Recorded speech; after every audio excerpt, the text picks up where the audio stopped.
everyone. Welcome to another episode of Rewarding Conversation. This time we have Gabor, who comes with over 15 years of experience managing total rewards. And the topic for today's session is going to be everything around total rewards. What is total rewards, effective communication strategies, common pitfalls, and what should the companies do who are going about this for the first time? Right. So, Gabor, before we delve directly into the definition and things like those, why don't you give us a quick intro into what you've done in the past? You've worked with there's so many different types of companies, public, private, 1,000 people strong, 5,000 people strong, 20, 30,000 people strong. Why don't you give us a glimpse of that journey? And then maybe you can start off with the definition and then, we'll take things forward from there. Sure. Thanks a lot once again for having me. It really is an honor to be involved in your podcast and broadly in the initiative that you do. So my name is Gabor. I've been in Reward for 15 years now. Started out in before the previous crisis, basically. So in 2008, 9, 10, it was very challenging. I was doing sales compensation for Nokia Siemens networks. And Right. from then on, I've done multiple different reward roles in Budapest, in Dublin, in London. And I have a background in linguistics, which helped me a lot in terms of communicating the message that the reward function actually has to offer to an organization. And it really did change since I started. So it really is a lively landscape with all the challenges, new ones, old ones. Again, I really appreciate the opportunity. Um, so that's about me for now. Sure, Gabor. Thank you so much for being here. I think we can get started with, because, I guess between the two of us, you'll be the best person to just define what total rewards is, right? This is not that old a term. People, when they thought about rewards, or maybe they were not even thinking about rewards, when it came to compensation, it was just cash compensation for a very, very long time, right? Yeah. Where is this total rewards coming into the picture? What is the genesis behind this? And have you seen that happen? Translating from cash compensation to total rewards, and where is this exactly heading? So yeah, that is a really interesting question. First of all, the when I started out, I really didn't like the word compensation because to me, as a linguist, it meant that you're giving something up and you're Okay. being compensated for it. So the and the work-life balance sort of argument was not that present on people's minds. Okay. And it's kind of cyclical. Since we're coming out of, as I mentioned, I started out in compensation in another or after another crisis. When that thing happens in the world, cash and base pay becomes more prominent. Obvious, True. it's an obvious uh, response from employers to inflation, to increased prices of goods, services, and whatnot, oil, gas, utilities, petrol to your car. You can't really buy petrol into your car with your pension pot Right. and your bonus.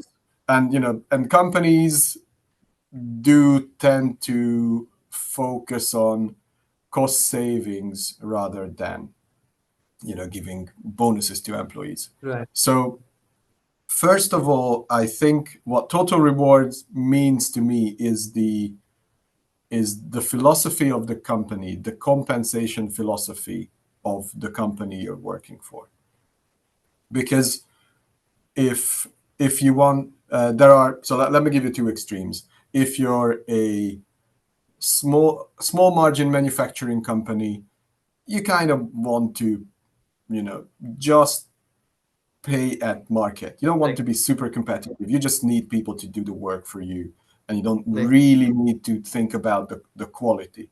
So, and there's no judgment there, but there's volumes, and then there's the other end of the spectrum would be like a small but high impact startup where where you know what the market pays, and you're comfortable doubling the people's salary and offering them double salary, knowing that it might not last.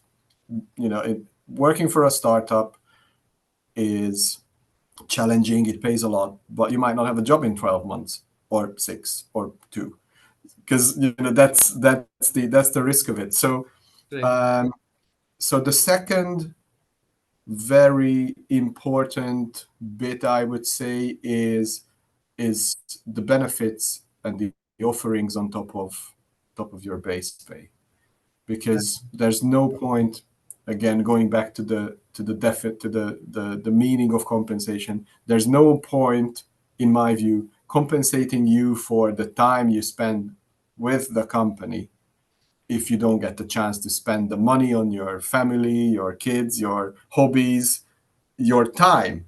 Correct. So offering you paid time off, uh, health benefits. You don't want to spend the cash you've earned to get your, you know, teeth fixed, or get your appendix removed because for whatever reason. And Correct. if there's this care, the notion of care from the company you're working for, that instantly changes how employees view you as an employer, how they rate you as an employer. Health benefits, equity, if you have that possibility in your company, all employee share plans, that that already creates that sort of belonging, the impact of your work, or the Correct. possibility of your work having an impact on the share price. That instantly creates something more, or a deeper connection to to to the way you approach your work, and to the that changes the quality of the work you're willing to. And at the same time, it's a double-edged sword, because uh, in executive compensation, for instance, someone might call it a golden cage, because the vesting period of your, I don't know, $100,000 share or stock package is not going to pay out if you leave the company. So it pays out in installments of, like, what, 2 3 in different installments over the course of, like, 3 4 5 years. So that's also a retention tool. And I wanted to touch upon this because I hope that there are not just employees but employers that are joining your or among the listeners of your podcast. It is it is always a more cost effective, always a more cost effective way to offer your employees health benefits, um, pension savings, or matched contribution pensions. Because number one, prevention is always cheaper than fixing something when it's already wrong. Number two, the the large number. So if you have 5,000 employees, you have leverage to tell a service provider that, hey, I can provide you with 5,000 more customers if so you can negotiate a better deal. For a better So you bill. pay, Right. so you pay less to a service provider that will give you health benefits. So you don't, the premiums are not as high. So you're in a good position to negotiate with service providers, and your employees will appreciate that. Hey, once a year you can get your whole family checked out, and if one of them turns out to be sick or needing some kind of that, people appreciate that, um, Correct. especially if you have the possibility to involve children.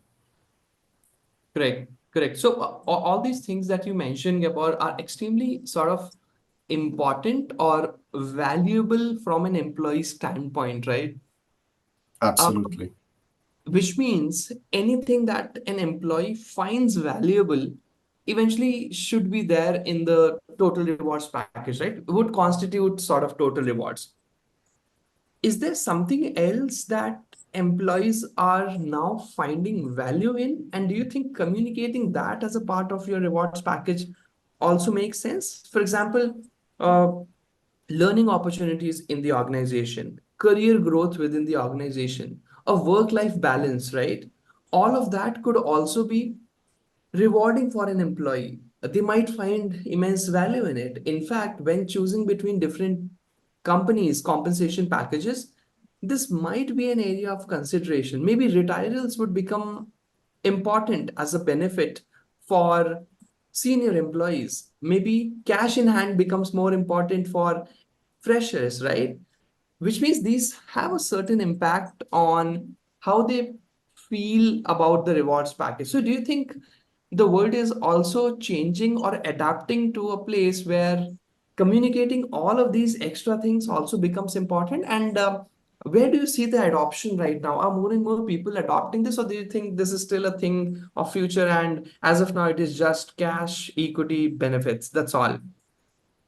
No, absolutely, you're right. You hit the nail on the head. That's what I kind of call in the intangible benefits, because how you cannot really put a price tag on mental health days off, uh, or unlimited PTO, paid time off. So I did work for companies where it was unlimited. You didn't have to use, so you didn't have an allowance of 20 days, 25 days, or um, what was really a, a work-life balance tool is allowing flexible working or summer hours for office workers, that on Friday, if you had an extra half hour every day between Monday and Thursday, you could leave after lunch on a Friday. And that was that's something that doesn't really cost you anything, because if you Correct. what I like uh, to think outside the box is that if you didn't get the chance to get something done by 2 o'clock on a Friday, you might as well leave the office. So if you and that brings me to one of the most important sort of intangible, or you can't put a price tag on, benefits, is employee empowerment. So if you hire a person with 10 years of experience and 2 degrees in the field of their expertise, just don't treat them as children or patronize them, and give them rules. One of my favorite managers used to say back in London about dress code and policies and whatnot, that she said, look, if we trust our employees that they can dress up nicely and come to work to a London corporate office, we don't need dress codes and Dress code. policies. So that's the kind of where you treat people, and that's the sort of subliminal communication. Is not that, well, we have our values on the wall, but we micromanage you. So the communication is also uh, verbal, but also subliminal, when you know that you can trust your manager by telling them that, look, you don't have to make up excuses for but it's a double-edged sword. So if you don't, so you need to be equally trustable or trusted, so the company Right. can offer you the same level of trust. That's But very true. Absolutely, absolutely. But at times, Gabriel, it is extremely also important to just communicate that, right? Because uh, let's say cash compensation, you get reminded of it every mm, single month, right? yeah, That this is my cash compensation. You're not reminded so much of the other components of the total rewards package, which is why maybe people don't even perceive that much value in it. So, if I were to ask you, how frequent should the communication be, or how exactly, what is the mode of communication? And you worked with multiple tools before, success factors, Oracle, Workdays of the world, you know. Uh, how do tools help in total rewards communication, if at all? Or do you think, and I've seen multiple companies come up with their own tools internally to sort of build total reward communication sort of strategies. How have you seen that working in the past across organizations that you've worked? What could be some of the good practices around communication that you can share with the audience, which they can directly incorporate in their companies? I think technology is a very good tool. For instance, Workday's application on your phone, or the widgets that come up when you log into Workday. But I do appreciate that some employees who are on the shop floor or working in factories, they do not necessarily have uh, access to a computer, but they do have mobile phones. So pretty much everybody has a phone now. So technology can help you drive that message across with little notifications or engaging tools or um, company paid mental health applications. So the technology is is there to help you, but it's not going to solve the problem. So the communication of it, I would definitely, even at interview stage, I always encourage talent acquisition colleagues to to communicate the total package and focus on even before they ask the salary expectations. Right. Regularly, if, um, when you have your annual or biannual pulse surveys or just I've done roadshows back in the day. So Oh, wow. I traveled to three or four hubs and basically gave like a flip chart presentation on this is what's changing, Right. this is what is going to be new, fresh, and this is going to be the added value. And it turned out, I'll give you two completely extreme examples. Reading your audience is key. So on uh, one side, one example was shopping discounts. So we had a platform where you could basically buy a shop card with like a 20% discount. So you paid £40 and you received a £50 voucher. Right. And the other way, and the other side of that was through pulse surveys. Um, it was in the UK, and there was a distribution center. So it's a semi warehouse, but a lot of people working there in shifts. And it turned out that tattoos were a big thing. So we managed to get a 10 or 15% deal with the tattoo parlor in the town that did the tattoos, and it was an absolute success.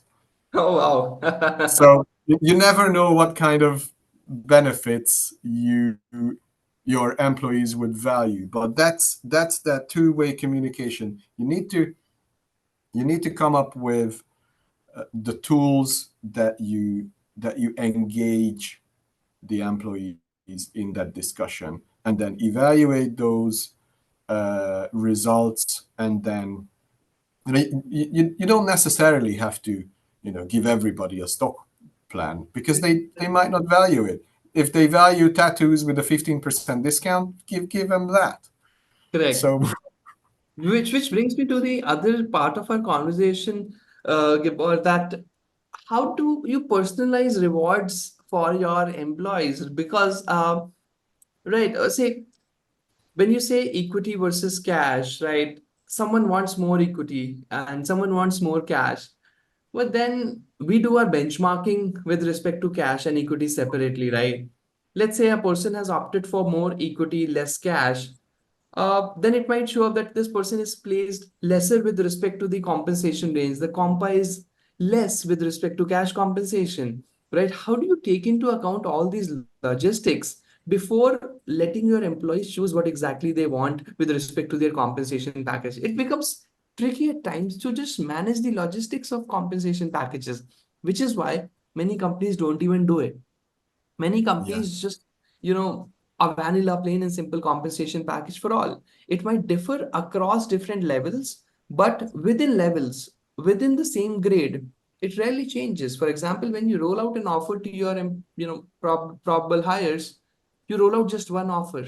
It is not an option to choose from two different packages, one high on equity, one high on cash, because then it becomes tough to manage that internally. So, what's your take on personalizing? And do you think personalizing benefits is the only thing that will remain with respect to personalization of total rewards? Because we can't really touch cash and equity so much. But what's your take on this?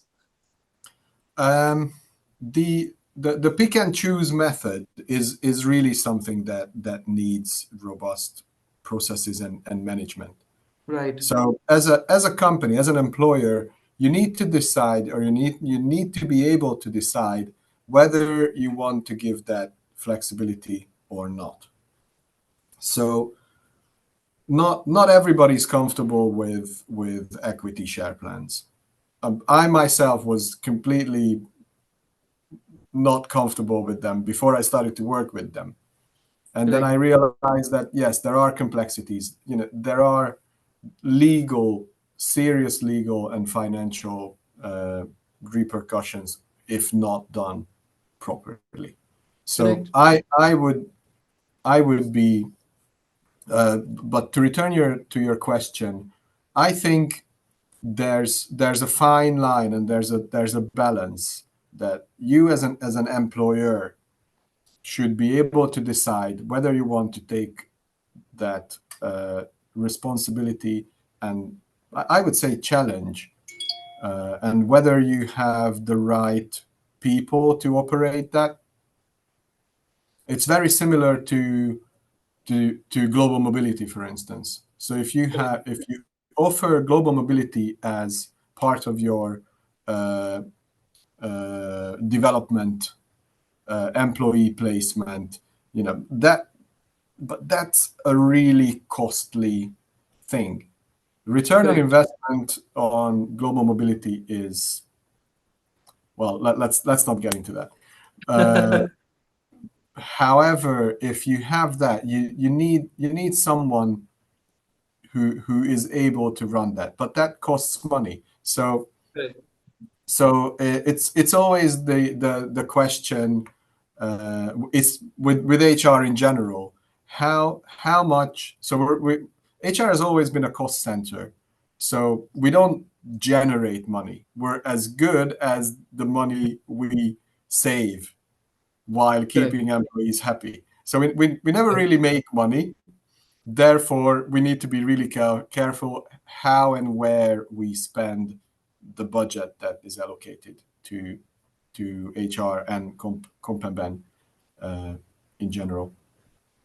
Correct. And that is so important because people cost usually is the largest header in a company's P&L, right?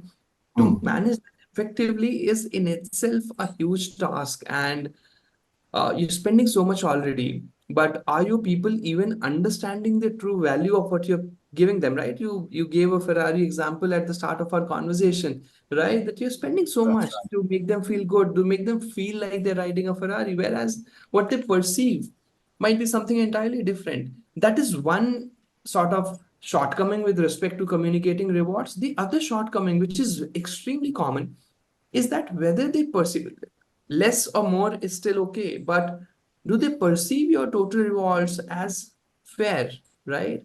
Yeah, Irrespective of how much a person gets paid, if they have a sense of unfair distribution, they still won't be happy with the communication or with the quantum of rewards that you're giving them.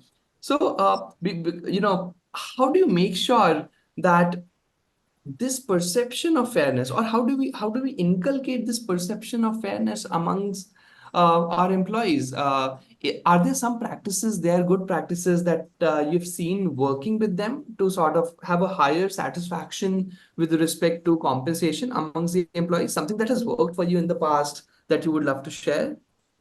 absolutely. I don't think there's a magic bullet, but there is one way that has always worked. It worked on me.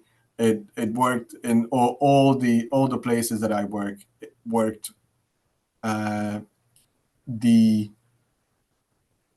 the top down approach. So if you have the top HR person or the CEO or the CFO explaining and having the knowledge and having the channel to communicate that to you on your town hall, on your uh, monthly newsletter, or even your daily feed if you have an employee recognition wall or some sort of a social media, uh, internal social media platform.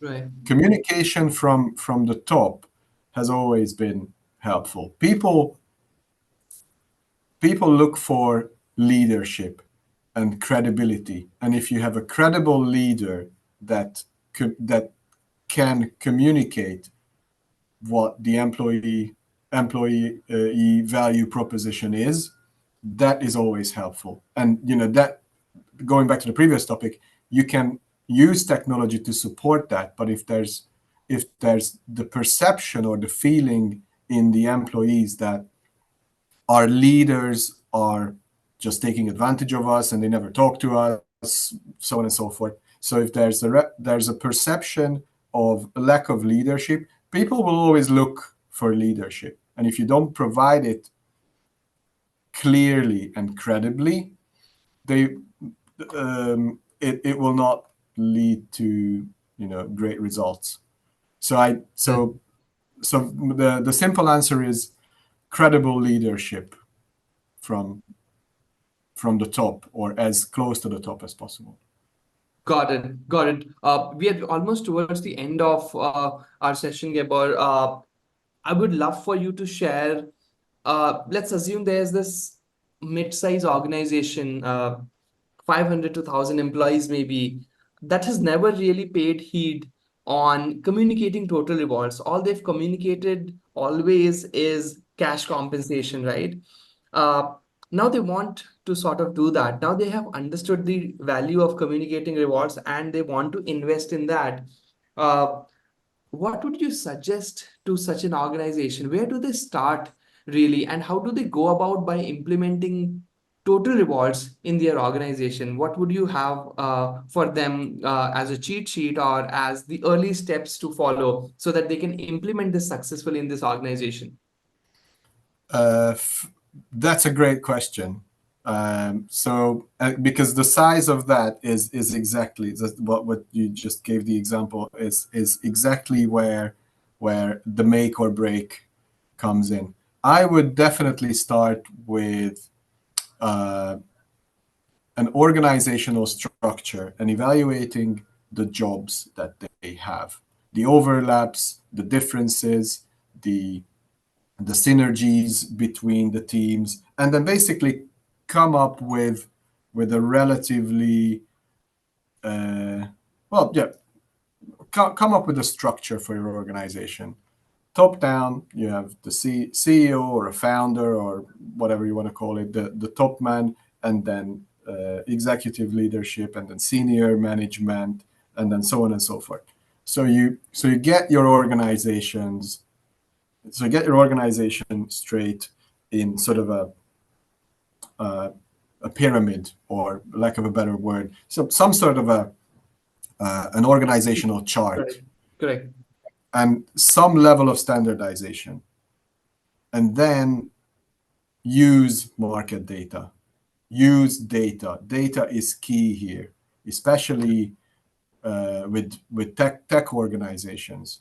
They're so dynamic that if you miss by a beat, you would eliminate talent basically. So do your organizational structure, get good data, and then do the job evaluations. Evaluate your roles, and then come up with the comp philosophy that I mentioned at the very beginning. So if you define what you're willing to give your employees in order to get this work done, because that's basically it. You Correct. need to decide how much money you're willing to pay to get the work that you're desired, get the desired outcome. Correct. So once you have your organization set up and the structure, and you have the data, and you establish the connection between the data and your organization, then you will see, oh, I'm not paying enough for certain roles. There's a disparity between the same roles in different departments, or the same level roles in different Correct. departments. There's, I have directors with two direct reports. I have VPs with no direct reports. So that's the kind of uh, exercise that, in my opinion, you need to go through as a mid-sized organization to be able to to leverage your cost, your spend, and keep your employees happy.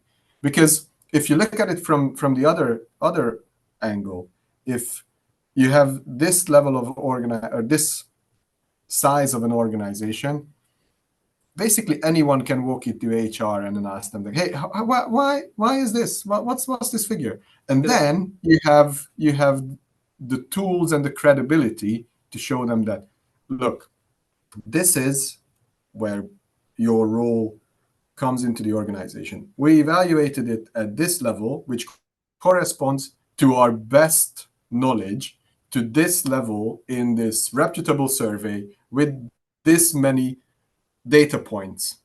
True. And then you can show them that this is what the market pays in general for your role. Correct. And we believe that we want to pay you this because, and then you have your reasoning. Correct. No, that's absolutely very, very important. If the teams are able to explain the why behind the compensation decisions, I think that is the go-to goal, right? If you're able to do that to the last person in your team, as in the bottom, the lowest in ranks, I think you've communicated it fairly well. On that note, I would, end this session, Gabor. Thank you so much for joining us. Thank you so much for being with us today and sharing your experience. I'm sure our community will be more than happy to hear what you had to say with respect to rewards, and will definitely have takeaways with respect to how do they implement it more effectively. So thank you so much once again for being with us, Gabor. Thank you for having me. The pleasure is all mine, and I look forward to you know meeting, seeing, and talking with you soon enough. Absolutely, absolutely.